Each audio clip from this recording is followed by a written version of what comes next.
I like guitar picks. It's no secret, I've made multiple videos on them, and I highly encourage you to experiment with guitar picks. In one of my previous videos I showed off some guitar picks made by Hufschmid, and I use them for practice. I normally keep a selection of them on that app there for when I'm practicing. This is what I normally use when I'm practicing: a black Gallalith, Peak 1000, Acrylic, Torlon, and just Acrylic.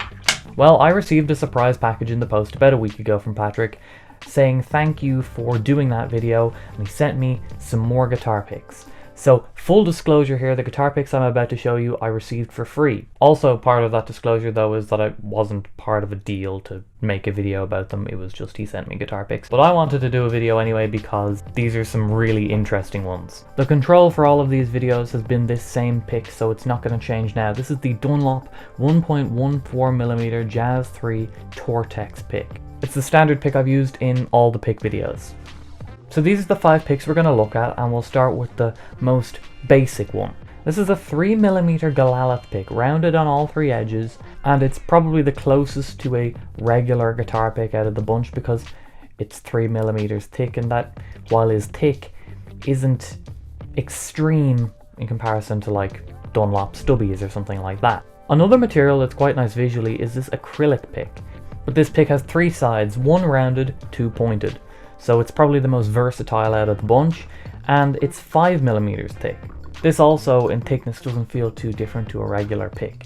Now we'll jump up in size to this massive 15mm thick Ertalyte pick. Ertalyte is a thermoplastic that's used for a lot of industrial applications, but the interesting thing about it is it's a self-lubricating material. It does take some abrasion when playing, but out of the bunch I think I'm using this the most for practice with, because the size is quite comfortable for me. Not only that, you'll be seeing this again in another video that I'm going to do.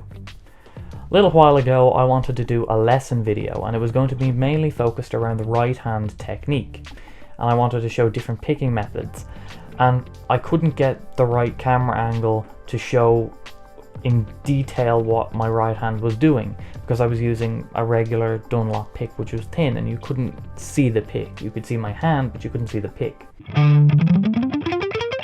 But because I couldn't improve on that camera angle, I scrapped the idea. But when I got this, because it's such a light color and it's so big, I thought it might do the job to show what I wanted to show. So you can clearly see the defined movements of the pick. So I think I might revisit doing a lesson video on right hand picking with this pick. Now this pick here probably doesn't look very exciting. It's a small 5mm Jazz III style pick, nothing really special about it, until you get a light. I'll do it in real time so you can see, but I'm just taking this little LED torch and I'm just shining it on the pick. Nothing special about it. And it only takes a few seconds. This pick is called the HufGlow, and you can probably tell by the name, it glows. And that's only after a few seconds of this torch, but if you put it in darkness, it glows even more, and it holds the charge for a really long time too. Here's me playing in a pitch black room with it.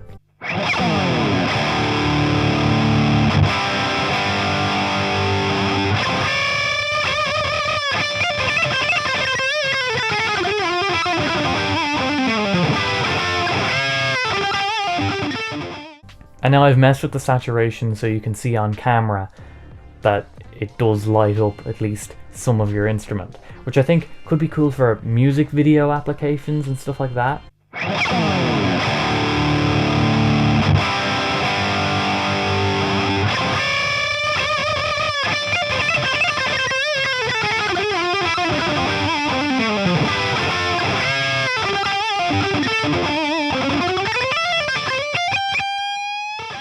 So I think that might be the most interesting pick out of the bunch. And moving on to the biggest pick I've ever played with. In my thick pick video, I played a 16mm thick pick. This is a 17mm thick pick.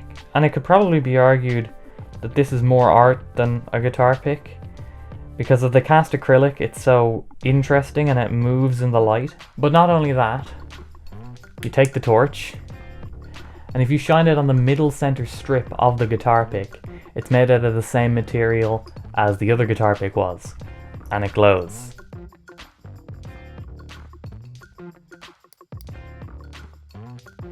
So now let's hear these 6 picks in a different number of settings. So, distorted riff.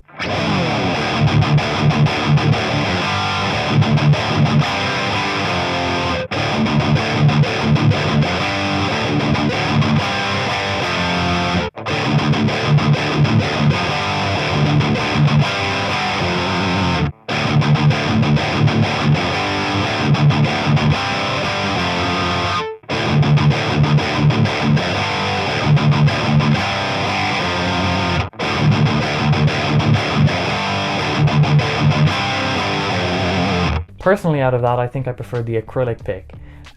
It's got like a brighter sound than the rest. Now let's hear how just straight picking sounds.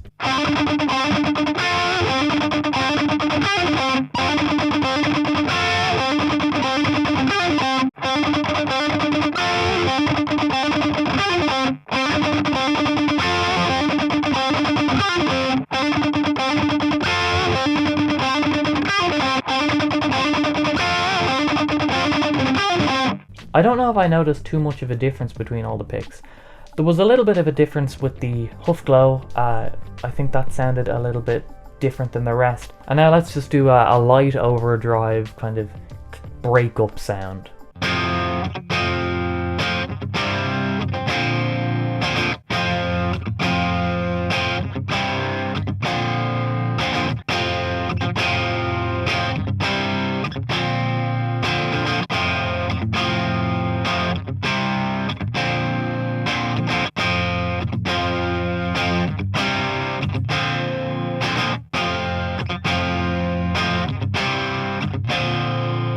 So out of that, again, I think I personally prefer the acrylic sound, but let me know what you think. These are certainly luxury picks because they're priced in that market, but for certain applications I can certainly see why I'd use them. Like with the thick pick if you're trying to show right hand technique, or in fact practice. I've been practicing a lot with thick picks, because when you practice with a thick pick and you switch back to a thin pick, maybe it's just me, but I feel a whole lot more control over the thin pick after. So I enjoy practicing with the thick picks and will continue to do so. But let me know what you think. Personal favorites out of the bunch, sound wise, is probably the acrylic, and just out of the cool factor, it has to be the HufGlow and the thick pick with the HufGlow inside as well. Alright, that's all from me. Thank you to Patrick Hufschmid for sending me those picks, and I'll see you next time. Bye bye.